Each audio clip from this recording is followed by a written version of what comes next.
గారికి, అమ్మగారికి, సంఘ బిడ్డలందరికీ వందనాలండి.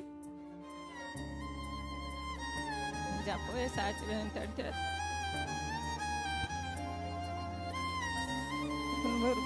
కుకునూరు మా పెద్దమ్మాయి కొడుకు అయితే ఒకరోజు పెళ్ళికి వెళ్ళిందాటండి. పెళ్ళికి వెళ్ళి రాత్రి 8 గంటలకు వస్తే వారికి భార్యాభర్తలు ఏమనుకున్నారు. అయితే ఎలుకల మందు ట్యూబ్ అంటండి. అది ఆ ట్యూబ్ అయితే ఆ ట్యూబ్ మళ్ళీ ఎన్నో గ్రాములు నీళ్ళలో కలుపుకొని తాగిండంట. తాగి పడుకున్నాడంట. పడుకొని 1 గంటకి ఇక అది మొత్తం బ్లడ్లో కలిసి ఇక మంట అని ఏడుతుండంట. ఏడుతా అంటే ఇక అప్పుడు వాళ్ళ ఆవిడ ఏమంటంట, ఏంటి మంట అంటున్నావు, మధ్య కలిపిచ్చానా అంటే, మధ్య కాదు నేను ఎలుకల మందు తాగిన ట్యూబ్ అన్నాడంట. అన్నప్పుడు ఇక అప్పుడు బండి వేసుకొని పిల్లగాళ్ళు ఇద్దరు చిన్న పిల్లలండి. ఒక అబ్బాయి పాలు తాగుతుండే, ఒక అబ్బాయి కొంచెం నడుస్తుండు. ఇక బండి వేసుకొని భార్యని తీసుకొని కుకునూరు గవర్నమెంట్ హాస్పిటల్కి వెళ్ళారంట. వెళ్తే అప్పటికే బెడ్లో కలిసిపోయిందంట. ఇక ఎట్టో కట్ట రాత్రి అంతా ఉంచుకొని తెల్లారి పొద్దున్నే తీసుకెళ్ళండి, మా వల్ల కాదని చెప్పారంట. అయితే భద్రాచలం తీసుకొని వెళ్ళారు. భద్రాచలం తీసుకొని వెళ్తే ఆ రోజు అంతా ఉంచుకున్నారంట. అక్కడ ఉంచుకొని సంతకాలు పెట్టించుకొని ఉంచుకొని సాయంత్రం 5 గంటలకల్లా ఇక మా వల్ల కాదు, మీరు తీసుకెళ్ళండి, ఈ అబ్బాయి 6 రోజుల కంటే ఎక్కువ బతకడు అని చెప్పారంట. చెబితే ఇక మా అమ్మాయి ఏం చేసిందంట, ఇక విజయవాడ తీసుకొని వెళ్ళింది కారు మీద. తీసుకొని వెళ్ళినప్పుడు ఇక అక్కడ డబ్బులు అడ్వాన్స్ కట్టించుకొని సంతకాలు పెట్టించుకొని పిల్లోని చేర్చుకున్నారంట. చేర్చుకున్నప్పుడు ఇక రాత్రి అంతా ట్రీట్మెంట్ చేశారంట. చేసి లివర్ పాడైంది, బ్లడ్లో కలిసింది. మేమైతే చెప్పలేం మరి, ఇక అది మీ అదృష్టం అన్నారంట.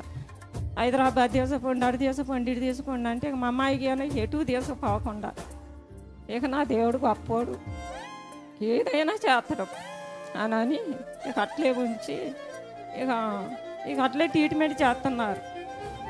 చేస్తా ఉంటే ఇక తెల్లారో 2వ రోజు మేము మ్యాజిక్ కట్టించుకొని వెళ్ళేటాలకి ఇక మాడి పరిస్థితి ఏం పరిస్థితి బాగలేదు.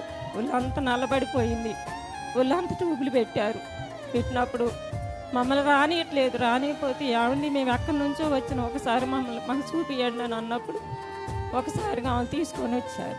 తీసుకొని వచ్చినప్పుడు భయంకరంగా ఉన్నప్పుడు అండి, మేడం గారు ఎక్కడి నుంచో వచ్చిన ఒకసారి చూడండి అని నేను ఎదురుకుపోయి నేనేమన్నానంటే, నాన్న ఒక్కసారి ఈ సయ్యను గుర్తు తెచ్చుకో, నువ్వు అన్నడు దేవుడేంటో నీకు తెలియదు, కానీ అన్ని దేవుళ్ళ కన్నా గొప్పవాడు యేసయ్య. నీ మనసులో నువ్వు ఇప్పుడు పరిస్థితి బాగలేవు కనుక ఒక్కసారి నీ మనసులోకి యేసయ్యను తలుసుకో, నీకు బతికెత్తడు. ఇక ఎవరు ఏం చేసేది లేదని అప్పుడు నేను ఏడితే ఇక వాళ్ళు, మీరు అట్లా ఏడవద్దమ్మా, పేషెంట్ని చూసి మీరు వెళ్ళిపోండి అని అమ్మటే తీసుకొని వెళ్తూ ఉంటే 2 పిల్లలు నాన్న అంటున్నారు. అంటూ ఉంటే తీసుకొని వెళ్ళిపోయారు. ఇక ఆ రోజంతా అక్కడ ఉండి ఏడ్చి మేము వచ్చేసినాం. వచ్చేస్తే 6 రోజులు ఉన్నాక అవన్నీ తీశారంట. తీస్తే లివర్ దెబ్బతిందని చెప్పారట. చెప్పి బ్లడ్ తీసేయాలన్నారంట. అని ఆ బ్లడ్ అంతా తీసేసి వేరే బ్లడ్ ఎక్కించారంట.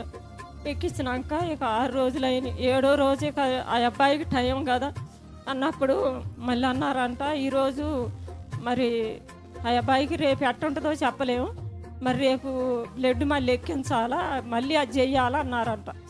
అన్నప్పుడు మా అమ్మాయి అన్నదంట, ఇక ఆ పిల్లగాడు చేంజరి వెళ్ళిపోయి ఇక నా వల్ల కాదమ్మా, నన్ను తీసుకొని వెళ్ళండి అంటున్నారు అని అన్నప్పుడు మా అమ్మాయి అన్నది, లేదు నాన్న, రేపు పొద్దుటకల్లా నీకు చెయ్యరు అనేటట్టు వచ్చిద్ది, నీకేం కాదు, అయ్యగారు ప్రార్థన చేస్తున్నారు, అమ్మగారాలు చేస్తున్నారు, సంఘం చేస్తున్నారు, నీకేం భయం లేదు నాన్న, నువ్వు భయపడకు, రేపల్లా రిపోర్ట్లు మంచిగా వస్తాయి అని చెప్పిందంట. చెప్పి అక్కడే ఉపవాసం ఉండి ప్రార్థన చేయటం మా అమ్మాయి పిచ్చిది అయిపోయిందండి.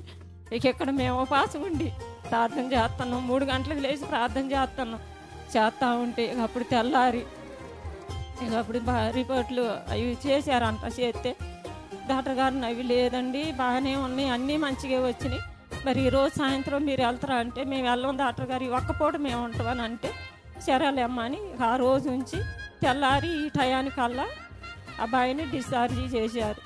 కుమారుడు క్షేమంగా అందరూ చేతులెత్తి ప్రార్థన చేయమన్నాడు దైవజనుడు. మరి అందరూ చేశారు. దైవజనుడు ఒక్క అవకాశం ఇవ్వమని అడిగారు. మేము అట్లే అడిగినాం, ఆ తల్లి అట్లే అడిగింది.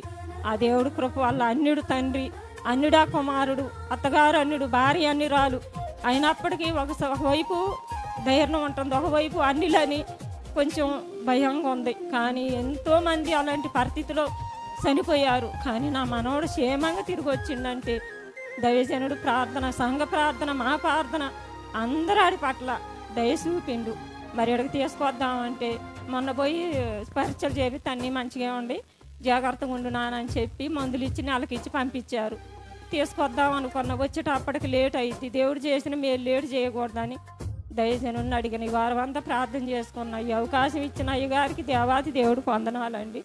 సంఘ బిడ్డలందరికీ వందనాలండి.